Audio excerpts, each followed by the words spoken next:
महाराष्ट्र की राजनीति में देवेंद्र फडणवीस और एकनाथ शिंदे के बीच चल रहे शीत युद्ध की चर्चा जोरों पर है। क्या महाराष्ट्र में महायुति सरकार में सब कुछ ठीक नहीं चल रहा है? शिंदे का ताजा बयान आखिर क्या इशारा करता है? एक रिपोर्ट दिखाते हैं।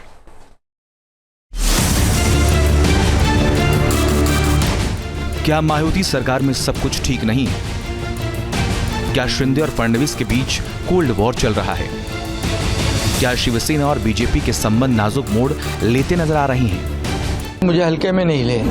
पिछले कुछ दिनों में ऐसा क्या हुआ जिससे एकनाथ शिंदे आर पार के मूड में आ गए? एकनाथ शिंदे के इस ताजा बयान ने महाराष्ट्र की सियासत में हलचल पैदा कर दी है। शिंदे के नए रुख से सियासतदान सख्ते में आ गए हैं और सोचने लगे हैं कि शिंदे अचानक टागा पलटी की बात क्यों करने लगे। उनका ये इशारा आखिर किस ओर है? देखिए, क्या कहा पहले आपने कि मुझे हल्के में नहीं ले।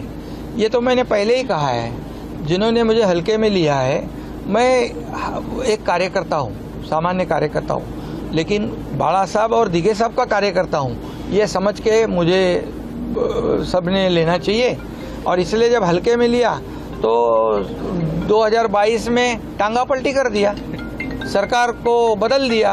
आम लोगों के मन की सरकार को हमने लाया वहाँ पर और डबल इंजन की जो लोग चाहते थे, डबल इंजन की सरकार चली। और देखो, मैंने उस वक्त कहा था विधानसभा के पहले मेरे भाषण में कि मैं और देवेंद्र जी 200 से ज्यादा सीटें लाऊंगा, तो 232 सीट आई। पिछले दिनों फडणवीस वाले आयोजनों में डिप्टी सीएम एकनाथ शिंदे की गैर मौजूदगी में इन अटकलों को और बढ़ा दिया गया कि महायुति सरकार में कुछ तो गड़बड़ है। एकनाथ शिंदे पिछले दिनों 3 कार्यक्रम में ठाणे के बदलापुर में छत्रपति शिवाजी महाराज की प्रतिमा के अनावरण में शिंदे का नाम पहुंचना, साथ ही शिव सृष्टि थीम पार्क के लोकार्पण में शिंदे की गैर मौजूदगी चौंकाने वाली थी। इतना ही नहीं, आगरा किले में छत्रपति शिवाजी को लेकर हुए आयोजन में शिंदे का गैर हाजिर रहना लोगों को हैरान कर देने वाला था। ये वही किला था जहां औरंगजेब ने मराठा शासक शिवाजी का अपमान किया था। हालांकि इन तीनों कार्यक्रमों में सीएम देवेंद्र फडणवीस मौजूद रहे, लेकिन शिंदे ने दूरियां बना ली। इस तरह से एकनाथ शिंदे का 3 कार्यक्रमों से लगातार दूर रहने को लेकर कयास तेज है। कहीं शिंदे के मन में कुछ पक तो नहीं रहा है। नासिक और रायगढ़ जिलों में प्रभारी मंत्रियों को लेकर पहले ही बीजेपी और शिवसेना में मतभेद है। ऐसे में एकनाथ शिंदे का आयोजनों से दूर रहना सुर्खियां बन रहा है। एकनाथ शिंदे की पहचान एक ऐसे नेता की रही जो जमीन पर उतरकर जनता की सेवा करना ज्यादा पसंद करते हैं। इसीलिए जनता उन्हें एकनाथ की जगह लोकनाथ कहना ज्यादा पसंद करती है। हालात कोई भी हो, उनके दरवाजे जनता के लिए हमेशा खुले रहते हैं। ये पीएम मोदी भी जानते हैं। इसीलिए दिल्ली में नई सीएम रेखा गुप्ता की ताजपोशी के दौरान पीएम मोदी भी शिंदे से मिले।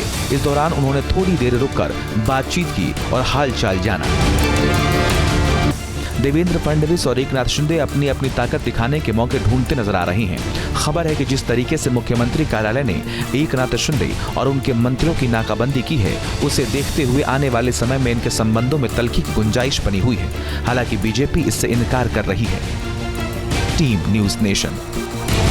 न्यूज नेशन अब व्हाट्सएप पर खबरों की ताजा अपडेट के लिए न्यूज नेशन के इस QR कोड को स्कैन करें।